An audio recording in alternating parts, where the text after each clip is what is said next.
Hello everybody and welcome back to Serious Sunday. My name is Luke, I'm your host, and this is the show where I talk about video games and things. And this week in video game news, we have a formal announcement from Valve that they are shuttering their Steam Greenlight service in the very near future. This isn't the first time that Valve have talked about dropping the Steam Greenlight service in general. It's sort of been in the works for quite a while, as it appears that Valve has felt like the service hasn't quite been doing what it intended to do since its launch, to be honest. But even with all of its flaws, Steam Greenlight has done some decent things for indie developers in the last few years. Now, Steam Greenlight has kind of always been a very polarizing topic in video games. Even though the whole system was sort of put together with the best of intentions in mind, most people do agree that it hasn't had exactly the type of success that everybody had really hoped that it would. Obviously, on paper, the whole system sounds like a very good idea. The idea of democratizing indie video game submissions made to the system by allowing players to vote on what games they would be interested in playing and what games they wouldn't. It did, in a way, help out Valve in that it allowed them to sort of crowdsource their video game submissions quality control. Unfortunately, leaving that open to basically anybody, and the internet being what it is, the whole system was a little bit imperfect and fairly exploitable, and didn't do that great of a job of separating the wheat from the chaff in the video games that had been submitted into the system. I have my own thoughts about how they could have potentially streamlined or even made the system work a little bit better than it currently does, but ultimately the decision has been made to pull the plug, and I think there are some people who are going to applaud that decision. The news that has come along with that, however, does raise some eyebrows, or at least mine, insofar as how Valve appears to be attempting to turn Steam into a much more of a direct distribution platform, with even fewer checks and balances as to what makes it onto the marketplace and what doesn't. They've talked about making some improvements to their whole discovery queue system, so it remains to be seen exactly what's going to be done in order to keep some level of quality control, but I can't help but be reminded of the 1983 video games crash that came about when Atari ultimately lost their market share because they really didn't do any quality control on their games and allowed basically anybody to release anything on their platform. I'd like to know a little bit more about Valve's vision of this whole direct distribution platform idea that they have for Steam. They've talked a little bit about some sort of a monetary gating system, which essentially means that if a developer wants to put a game onto the system, they would have to pony up some money up front so that they could get their game into the system. But all that means is that some smaller developers are going to have a harder time getting their games into the system, while people who have at least some disposable money may still be able to get shovelware games onto Steam. Not to say that they don't already get there, but I wonder if basically imposing sort of an arbitrary cost limit to game submissions is enough of a roadblock to keep their level of quality reasonably high. Unfortunately, as history has taught us, and honestly, even if you go onto something like the App Store these days, it becomes more and more difficult to find a decent game on the platform of your choice. Good games with few marketing dollars become more and more difficult to find because the overwhelming number of games that are already on the platform and being released on a day-to-day basis already make it something of a numbers game just to get noticed at all.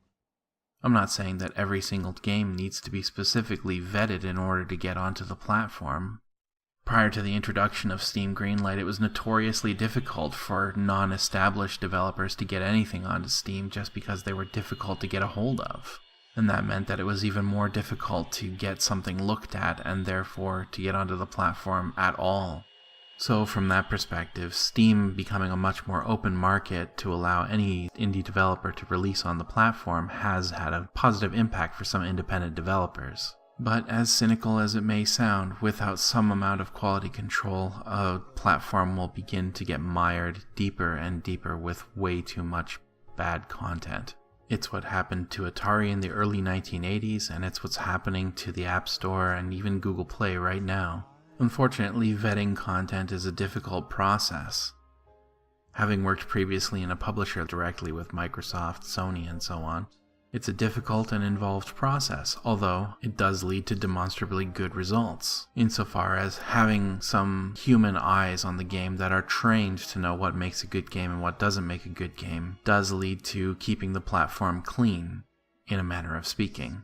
For those of you who aren't already in the know, basically every game that makes it onto PlayStation, Xbox, or one of Nintendo's varied systems needs to go through a client services representative, essentially, who will look at the game, play through it to a reasonable amount, make some comments, and ultimately decide whether the game belongs on that platform or not. The whole process takes time, usually in the order of a few weeks, and submissions are made not only at the time that the game has already been finished and is being submitted to the platform, but also during the process of creating the game for that system as well.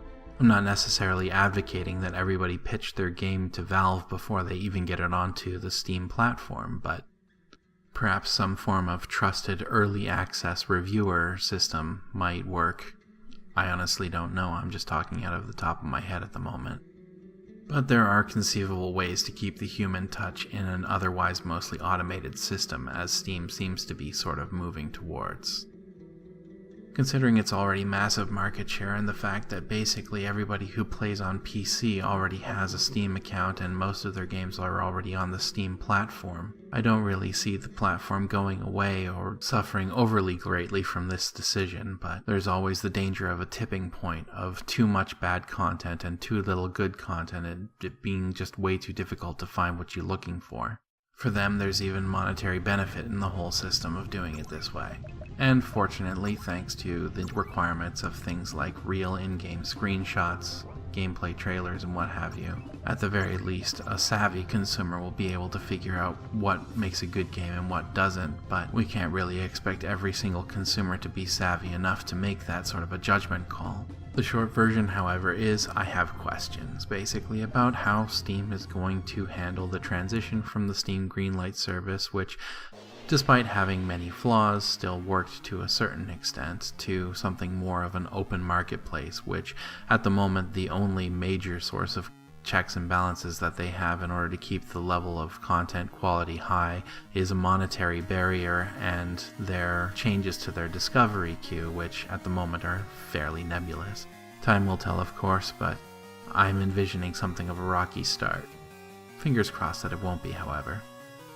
Anyway, though, that's about as much as I've got for today, so thank you very much for tuning in and enjoying this video, hopefully.